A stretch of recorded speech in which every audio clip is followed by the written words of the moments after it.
دوستو میرا نام ہے خرم سہیل اور میرے ساتھ سعد موجود ہیں اور ہم آج آئے ہیں سر شجاع کے پاس ملنے، جو کہ سینسے ہیں، جاپانی زبان کے استاد ہیں۔ جاپان ہاؤس میں موجود ہیں۔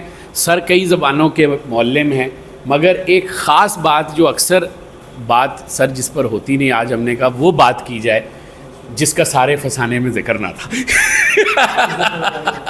تو آپ شاعری کرتے ہیں، آپ کا یہ جو شاعرانہ پہلو ہے، ہم اپنے جاپانی حلقے کے دوستوں کو چاہتے ہیں کہ آج آپ کا کلام سنوایا جائے، تو کچھ عنایت کیجیے۔ بہت زیادہ نوازی آپ کی، بہت شکریہ۔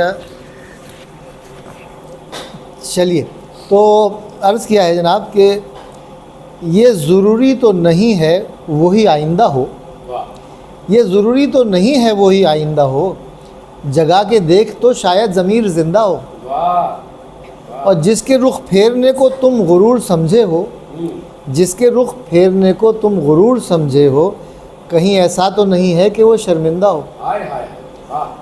اور ایک شعر ماں کے لیے ہے کہ کوئی بتلاؤ بھلا نور بھی مر سکتا ہے، کوئی بتلاؤ بھلا نور بھی مر سکتا ہے، وا کرو قبر کہ شاید میری ماں زندہ ہو۔ کوئی بتلاؤ بھلا نور بھی مر سکتا ہے، وا کرو قبر کہ شاید میری ماں زندہ ہو، اور چراغ کی نہیں حاجت، خرم بھائی، چراغ کی نہیں حاجت کٹورا رکھ دینا، چراغ کی نہیں حاجت کٹورا رکھ دینا، نہ میری قبر پہ پیاسا کوئی پرندہ ہو۔ کیا بات ہے، کیا کہنے۔ چراغ کی نہیں حاجت کٹورا رکھ دینا، نہ میری قبر پہ پیاسا کوئی پرندہ ہو۔